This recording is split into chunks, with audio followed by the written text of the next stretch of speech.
اعوذ باللہ من الشیطان الرجیم بسم اللہ الرحمن الرحیم اللہم صلی علی سیدنا محمد وعلی آلہ وصحبہ افضل صلواتک وعدد معلوماتک وبارک وسلم۔ شروع کرتا ہوں اللہ کے نام سے جو بڑا مہربان اور نہایت رحم والا ہے۔ ان اللہ یحب الذین یقاتلون فی سبیلہ صفا کأنہم بنیان مرصوص۔ بے شک اللہ تعالیٰ محبت کرتا ہے ان مجاہدوں سے جو اس کی راہ میں جنگ کرتے ہیں اور پرا باندھ کر گویا وہ سیسا پلائی ہوئی دیوار ہے۔ وَإِذْ قَالَ مُوسَى لِقَوْمِهِ يَا قَوْمِ لِمَا تُعْذُونَنِي وَقَدْ تَعْلَمُونَ أَنِّي رَسُولُ اللَّهِ إِلَيْكُمْ۔ اور یاد کرو جب موسیٰ علیہ السلام نے اپنی قوم سے کہا، اے میری قوم تم مجھے کیوں ستاتے ہو، حالانکہ تم خوب جانتے ہو کہ میں تمہاری طرف اللہ کا بھیجا ہوا رسول ہوں۔ فَلَمَّا زَاغُوا أَزَاغَ اللَّهُ قُلُوبَهُمْ۔ پس جب انہوں نے کجروی اختیار کی تو اللہ تعالیٰ نے بھی ان کے دلوں کو ٹیڑھا کر دیا۔ واللہ لا یہدی القوم الفاسقین۔ اور اللہ تعالیٰ فاسق لوگوں کو ہدایت نہیں دیتا۔ وَإِذْ قَالَ عِیسیٰ ابْنُ مَرْیَمَ یَا بَنِی إِسْرَائِیلَ إِنِّی رَسُولُ اللَّهِ إِلَیْکُم مُصَدِّقًا لِمَا بَیْنَ یَدَیَّ مِنَ التَّوْرَاةِ وَمُبَشِّرًا بِرَسُولٍ یَأْتِی من بعد اسمہ احمد۔ اور یاد کرو جب فرمایا عیسیٰ علیہ السلام فرزند مریم نے، اے بنی اسرائیل میں تمہاری طرف اللہ کا بھیجا ہوا رسول ہوں، میں تصدیق کرنے والا ہوں تورات کو جو مجھ سے پہلے آئی، اور مسردہ دینے والا ہوں ایک رسول کا جو تشریف لائے گا میرے بعد، اس کا نامی احمد ہوگا۔ فَلَمَّا جَاءَهُم بِالْبَيِّنَاتِ قَالُوا هَذَا سِحْرٌ مبین۔ پس جب وہ احمد صلی اللہ علیہ وسلم آئے ان کے پاس روشن نشانیاں لے کر تو انہوں نے کہا یہ تو کھلا جادو ہے۔ اہل ایمان کو بتایا جا رہا ہے کہ اگر تم ایسی باتیں کرو گے جن پر خود عمل نہ کرو گے تو اللہ تعالیٰ تم پر از حد ناراض ہوگا، کیونکہ اللہ تعالیٰ کو یہ بات سخت ناپسند ہے کہ اپنے آپ کو اس کا بندہ کہلوانے والے لوگوں کو تو نیکی کی دعوت دے اور خود اس پر عمل نہ کرے۔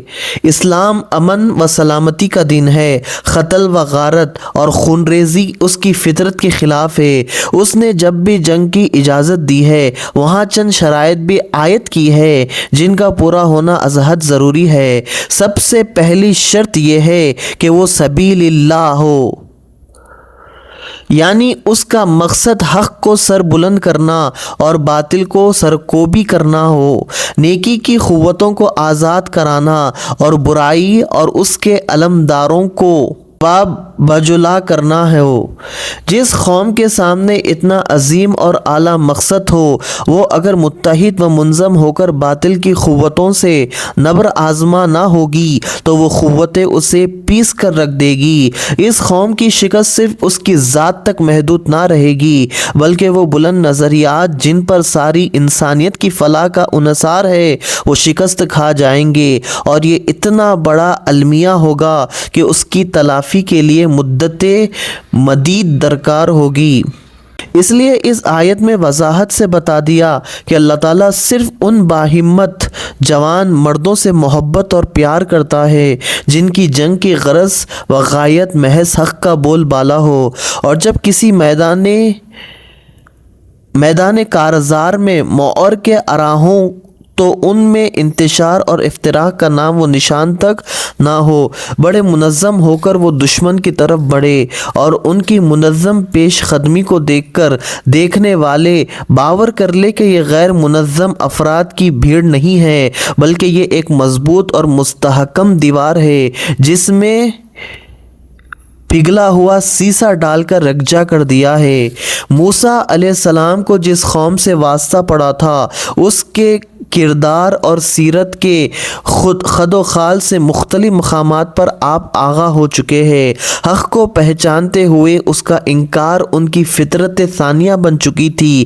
اپنے نبی کو طرح طرح کی فرمائش کرنا ان کا دستور تھا۔ موسیٰ علیہ السلام جب فرعون کی غلامی سے انہیں آزاد کرانے کے لیے جہاد کر رہے تھے، اس وقت بھی آپ کی قوم آپ کو ستانے کا کوئی موقع ہاتھ سے جانے نہ دیتی، لیکن جب وہ بحر احمر کو سلامتی سے عبور کر کے ساحل پر پہنچے اور اپنی آنکھوں سے فرعون کی بما لشکر غرق ہوتے ہوئے دیکھ لیا تو پھر بھی ان کی انات میں کوئی کمی نہ آئی۔ ایک بت پرست قوم کو دیکھ کر انہوں نے فرمائش کی کہ اے موسیٰ، ہمارے لیے ایسے خدا بنا دے جس طرح اس قوم کے خدا ہے۔ جب آپ طور پر تشریف لے گئے تو سامری کی معمولی سی انگیخت پر انہوں نے بچھڑے کی پوجا شروع کر دی۔ اس کے علاوہ کلیم اللہ پر طرح طرح کے الزام تراشتے تورات کے صفحات ان گستاخیوں سے بھرے پڑے ہیں۔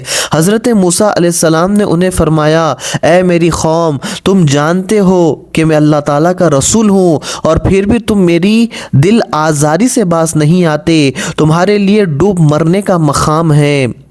اللہ تعالیٰ نے عقل و فہم کی جو صلاحیتیں انہیں بخشی تھی، جب انہوں نے ان سے فائدہ نہ اٹھایا اور دانستہ راہ حق کو چھوڑ کر گمراہی کے راستے پر چلتے رہے، وہ روشن معجزات جو حضرت کلیم نے انہیں دکھائے تھے وہ بھی ان کی اصلاح کے لیے مؤثر ثابت نہ ہوئے، تو اللہ تعالیٰ نے ان کے دلوں کو ٹیڑھا کر دیا۔